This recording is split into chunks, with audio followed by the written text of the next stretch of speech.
motherfucker.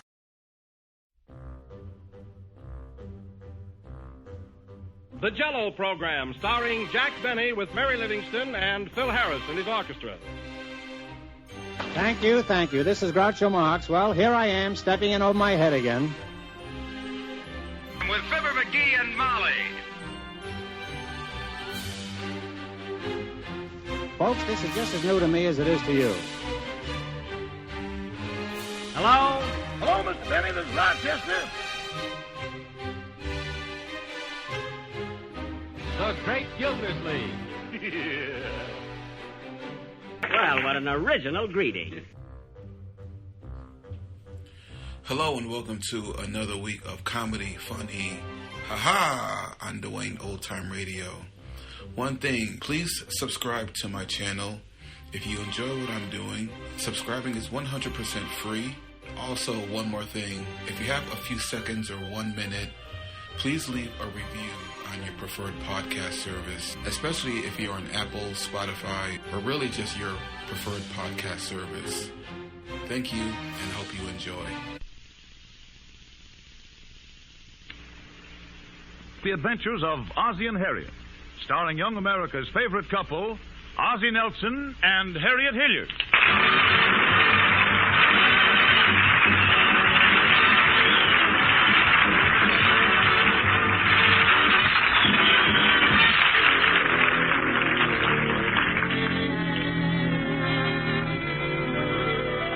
It's only 9 a.m. Mr. Nelson, sometimes known as Ozzie, got up bright and early this morning. How did that happen? Harriet tricked him into it by setting the clock 3 hours ahead and hiding a sun lamp behind the window curtain. Right now, he's in the living room reading the morning paper. What's the matter, Ozzie? Some bad news in the paper? No, not that I know of. Why? Well, you seem upset about something. Well, I wasn't going to mention it, but as long as you brought it up, I might as well tell you because it's getting very annoying. Annoying? What's annoying? Well, this is the third morning that David has wrapped up his lunch in the comic page and gone off to school with it. Oh, all right, dear. After this, I'll see to it that David wraps up his lunch in the financial page. No, I don't like to complain all the time, Harriet, but just try to remember I'm older than David. And as his father, it's my privilege to read the funnies first.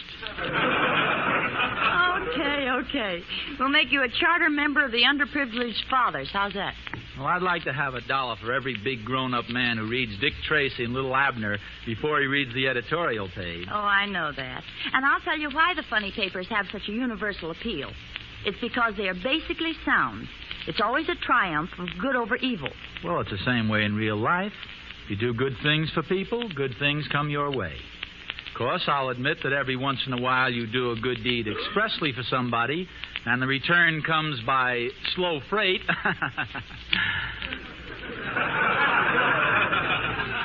Didn't you think that was funny? I gave it 2 small chuckles. I thought that was all it was worth, frankly.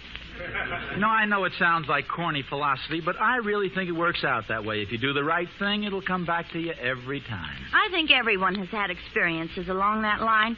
I'll never forget the time I had a birthday party when I was 10 years old. I gave my little dog a piece of my birthday cake. And the very next day, I got lost coming home from school. And it got darker and darker. Yes, go on. Oh, boy, I was really lost. Well, what about the little dog and the birthday cake? Oh, he didn't like it. He spit it out. Did Gloria bring in the mail yet? I don't know. She's out in the kitchen. I'll call her. Gloria! Gloria! Did you call me, Mrs. Nelson? Yes. Did the mailman come yet? Yes, the mailman's been here, Mrs. Nelson, but it's pretty uninteresting stuff. A lot of bills again, I suppose. Oh, good morning, Mr. Nelson. I didn't see you there in that sports suit. You look very serious this morning. Well, we were just discussing the theory that if you do nice things for people, nice things will come your way. Do you subscribe to that philosophy? No, I just subscribe to the Ladies' Home Journal. No, Gloria. Mr. Nelson means that if you spread kindness and good deeds, it gives you a wonderful feeling of well-being. You get a nice, warm glow all over. Don't you get a terrible hangover the next morning? Now, the kind of a glow I mean is the pleasure you get from doing little things for people. Oh, yeah. Now, for instance, every morning when I go to work, I pick up a couple of servicemen. I tried that once, but it's impossible without a car. Gloria, you don't seem to quite get the point of Mr. Nelson's theory. He means if you do nice things for others, nice things come your way. Oh, yes. Like what happened to my poor nephew, the boy I was telling you about, Mrs. Nelson, the one who was framed. Framed? Yes. How was he to know he was driving that stolen car over the state line? Well, my goodness, when was that? The night he held up the gas station. Well, how does that fit in with doing a good deed? Well, they sent him up to Alcatraz and put him on bread and water. So he did something nice for the warden, and the warden did something nice for him. He did? Yes, he put him on raisin bread and water. Oh, fine. No, Gloria, the kind of good deed I had in mind is just a little different. Now, I'll give you an example. For the past 3 weeks, I've been going all over town, up one street and down another, tracing down every lead and rumor in order to find an apartment for friends of ours who are coming out here from the east. Yes, and personally, I think that was carrying the good deed program a little too far. You just can't get apartments nowadays. It's really terrible. Do you know my cousin and her family are paying $60 a month for 2 rooms with an adjoining? An adjoining what? I don't know. They haven't been able to get the door open yet.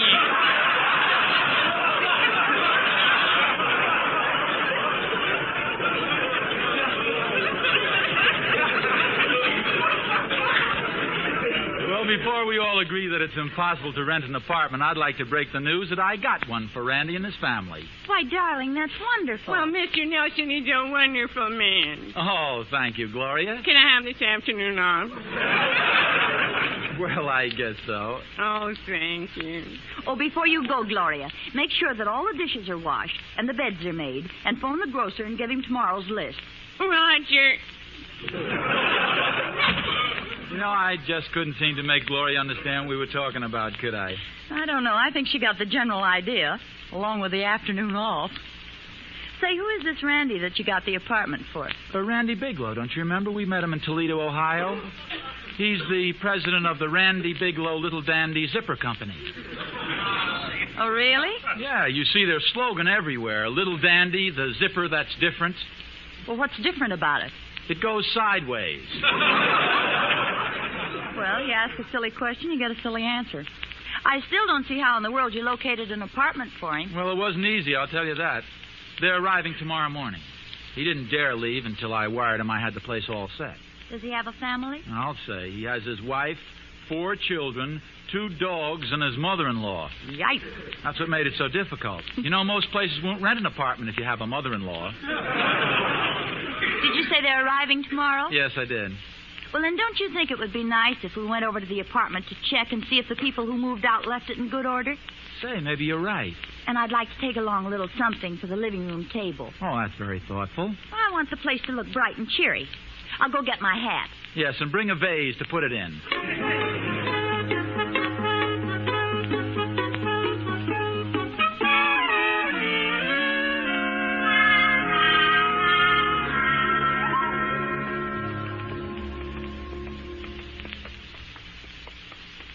Well, come on, Harriet. I think the apartment's right here off the lobby. No, wait a minute now. This isn't it. Just a minute now. Say, maybe this man knows. Pardon me, mister, but do you live in this building? No, I don't. I'm a doctor. I've just been visiting a patient. You don't happen to know where I could find apartment 101, do you? Well, yes, that's the apartment I just came from. Some friends of ours are moving in there tomorrow. Oh, no. Nobody's going to move in or out of there for at least 2 weeks. Well, what do you mean? I mean that the little boy in there has measles, and I've just quarantined the place.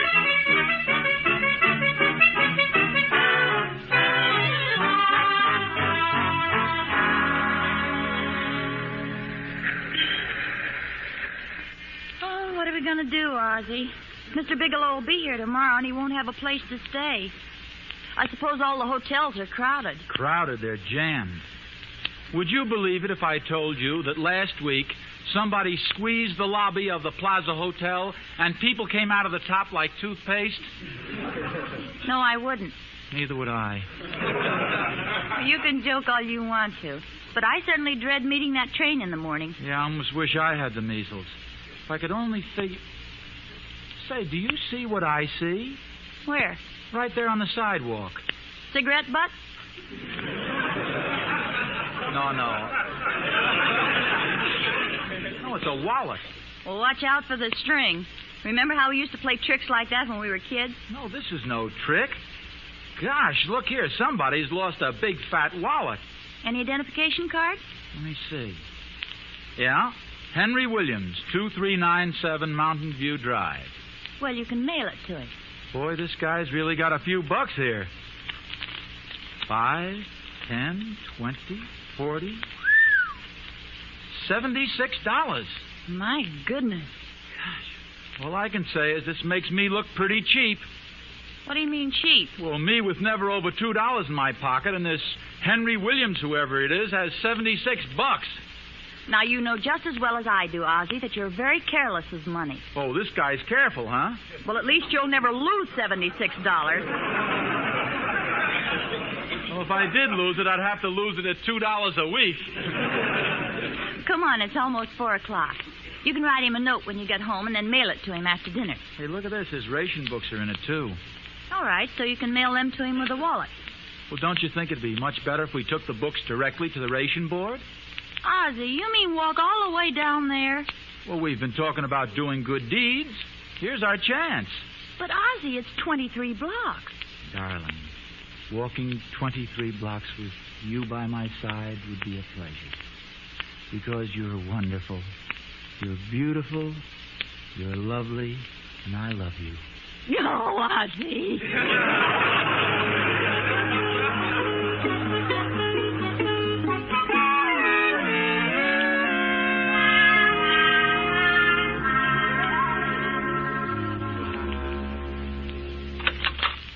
This is the first time I've ever been to a ration board. Who do you think I ought to see? Anybody that'll see you. Why don't you try that man at the desk over there? Okay, I beg your pardon. Yes? How do you do? I came here because... Because you want more gasoline. No. I don't want any more gasoline. You don't? No. Let me smell your breath. No, listen, you don't understand. Well, friend, I'll tell you what I'm going to do. I'll give you that extra gasoline. In fact, I'll give you all the gasoline you want. What do you think of that? Let me smell your breath. Listen, I didn't come here about any extra gasoline. All I want to do is... Well, that's perfectly all right. Just fill out this form. No, but I don't Here's the form, friend. Just fill it out. Now, what's your name? Ozzie Nelson, but listen... Ozzie Nelson. Occupation? Orchestra leader. Occupation non-essential. Now, where were you born? You don't understand. We came here about a ration book that was lost. Oh, well, why didn't you say so? That'll be window C.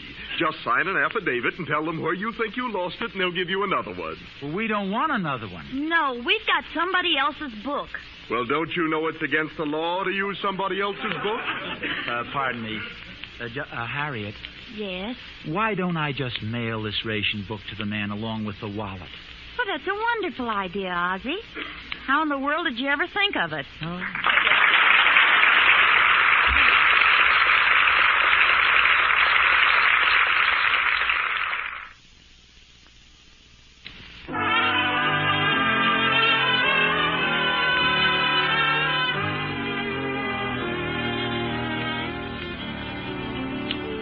Ozzie has convinced Harriet that the best thing to do about the wallet they found is to return it in person to the owner.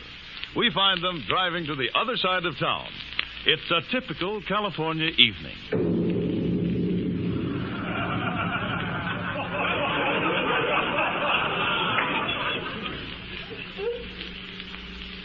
Now, I'm glad we changed our minds about my mailing that wallet.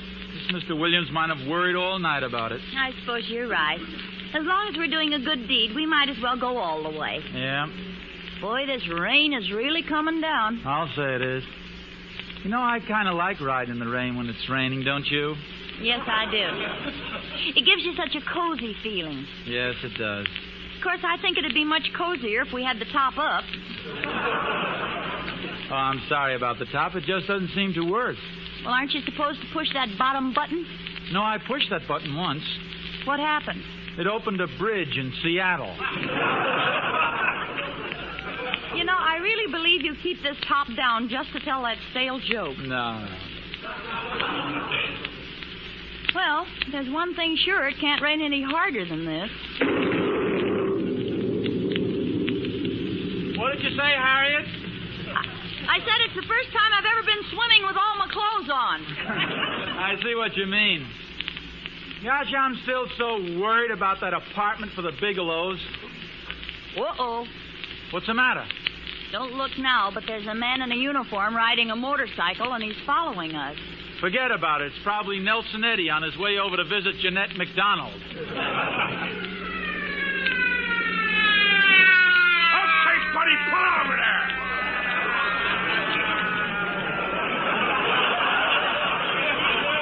Okay.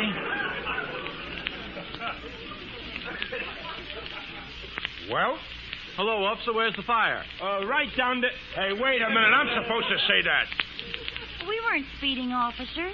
I know you weren't. Well, then what'd you stop us for? Well, my friend, the next time you make a left turn, see that you put your hand out. What I did, honest. Feel my sleeve. It's still wet. Tell that to the judge tomorrow. It'll be dry by tomorrow.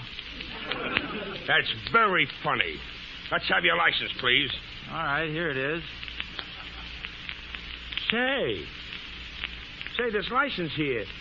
Are you the Ozzie Nelson who's on the radio? Well, that's right. Well, gee, it's nice to meet you. And are you Harriet Hilliard? Yes. Oh, gee, I listen to you every week. You know, I've never heard you two sing my favorite song. What song is that? The trolley song. Would you do a special favor for me and sing it, huh? Here? Yeah, would you? For me, would you mind? Well, seems sort of silly, officer, but here goes. Harriet usually sings the first part of it. With my high starched collar and my high top shoes and my hair piled high upon my head, I went to lose a jolly hour on the trolley and lost my heart instead. With his light brown derby and his bright green tie, he was quite the handsomest of men. I started to yen, so I counted to 10. Then I counted to 10 again. Clang, clang, clang went the trolley. Ding, ding, ding went the bell. Zing, zing, zing went my heartstrings. For the moment I saw her, I fell. Jug, jug, jug went the motor. Bum, bum, bum went the brake. Thump, thump, thump went my heartstrings. When she smiled, I could feel the car shake. I tipped my hat, then I took a seat. She raised her eyes, and I was swept right off my feet. I said, oh. She said, you fool. She looked so luscious, I was starting into drool. Buzz, buzz, buzz went the buzzer. Plop, plop, plop went the wheel. Stop, stop, stop went my heartstring. As he started to leave, I took hold of his sleeve with my hand. And as if it were planned, me and it was grand just to stand with his hand holding mine to the end of the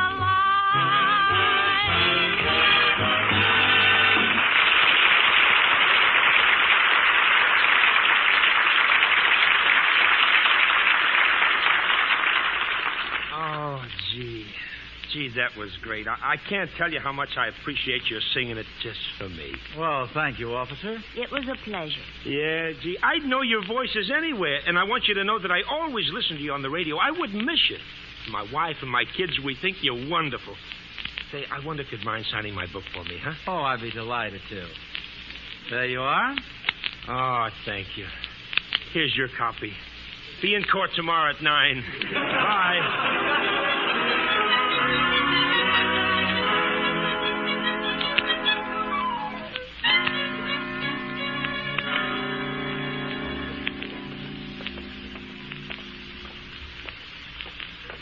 I think this is the house here. Is it 2397? Yes, that's the number that was in the wallet. Well, at least we know we have the pleasure of making somebody very happy today. Yes.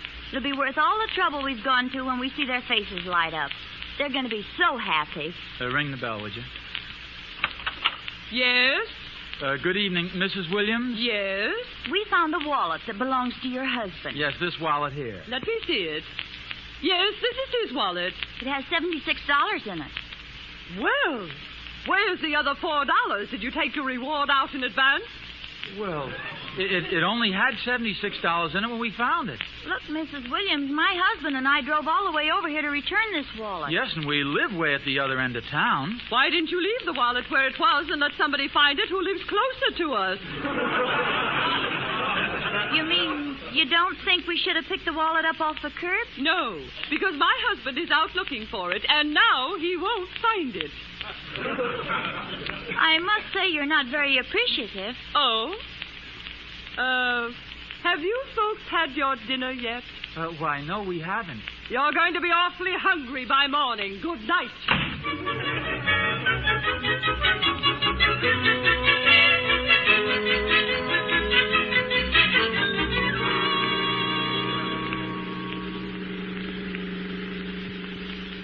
Gee whiz. We keep doing nice things for people and everything turns out wrong. What a night. Let's not even mention the fact that Mr. Bigelow and family are arriving tomorrow with no place to live.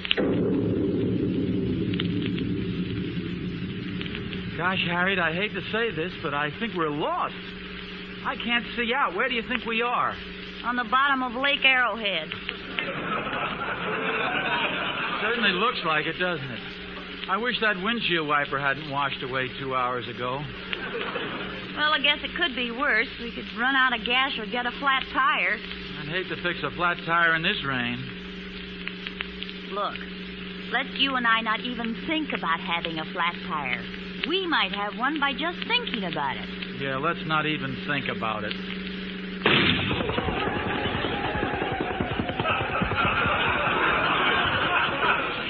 Me and my big fat thoughts. Something tells me we now have a tire that needs to be fixed. Well, come on. Aren't you going to get out of the car? Well, naturally, I don't expect you to jack it up with me sitting in it.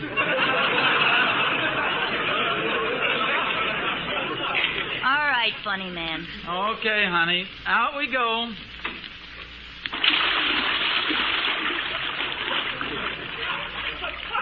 Where'd he go? Ozzie, are those bubbles you? Oh, stop yelling. I'm over here. Come on, I'll help you out of the car. I'm scared. Are you kidding? It's not even over your head. Come on, the last one in's a rotten egg. Here I come. Boy, it sure is lucky I have a sense of humor. Well, I haven't, and I'm the one who's sitting in the mud. Give me a hand, will you? Here we go. 1, 2, 3, heave!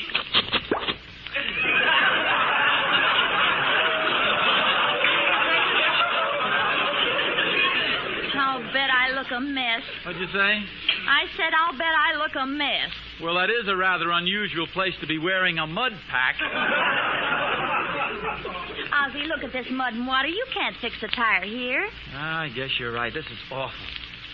Well, there's one thing left. Let's start walking.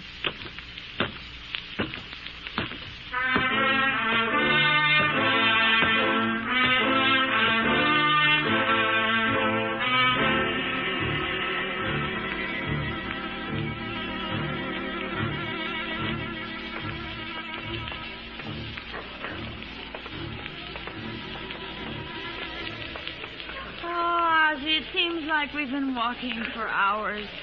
Where are we? I don't know exactly, but at least we're in a civilized community. There's nothing but big apartment houses around here. Ooh, I'm glad the rain stopped, but that wind's mighty cold. You think maybe we've walked all the way to Chicago? Ozzie, look out! Duck your head! Ouch! Oh, Ozzie, are you hurt? That sign hit you on the head. The wind must have blown it down. Oh, gosh, what a wallop. It's a good thing it was only a glancing blow. It might have brained me. Or am I bragging? Hey, am I seeing things? Look at that sign that hit you. Does that say... It certainly does. It says apartment for rent. Did you say apartment for rent? Oh, I'm so sorry, young fella.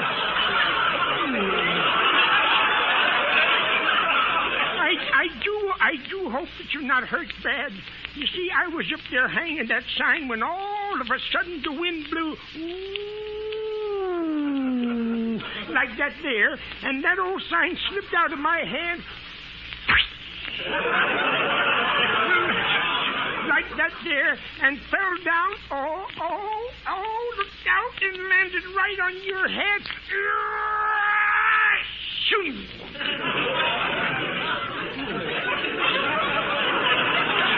Like that. May I congratulate you, sir, on a remarkably graphic and dramatic description of the event? Including sound effects. No. Oh, it was nothing. Oh, now, just to get down to the point, you have an apartment for rent. I have a big lump on my head, a brother-in-law who is a lawyer, and some friends who need an apartment desperately. Say no more, folks. Say no more. The apartment's yours. Just follow me. Harriet, did I hear him right? Did he say the apartment is ours? That's what the man said. He said it.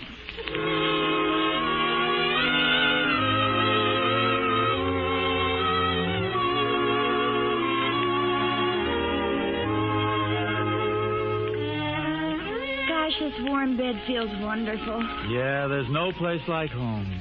You see, Harriet, what I said was proved tonight. I did a good turn for somebody, and even if it wasn't appreciated, it came back to me. I returned that wallet, and through doing that, I found an apartment for my friend. I guess you're right, Ozzie. I'll bet it makes you feel good all over. Oh, yes, I feel great about it. Well, that's good, dear. But I was just thinking. What, dear? Isn't it too bad you have pneumonia?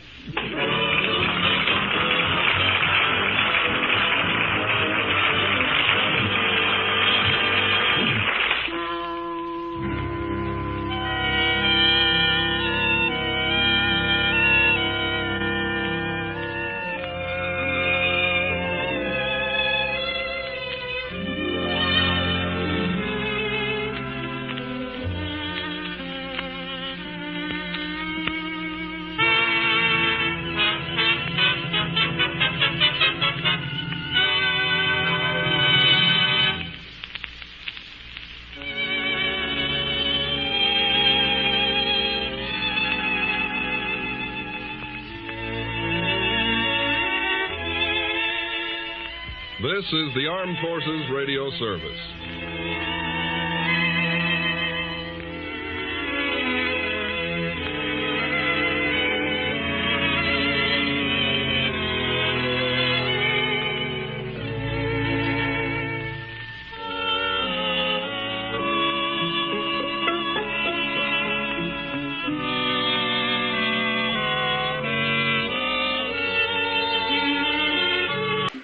Thank you for listening to and showing your support for my podcast. If you would like to receive notifications of when new episodes are posted, please subscribe to my channel. Subscriptions are 100% free, and they really help me get an idea of how I'm doing. You can also go to my website where you can listen to all of my podcasts for free, and you can also download episodes for free. The website is otr.duane.media. There is also donation information on there if you want to show your support or become a patron. You can email me at info@otr.duane.media. I'm also on Instagram at duane.otr. Well, hope you enjoyed, and until next time, stay safe, wish you well, and as always, peace.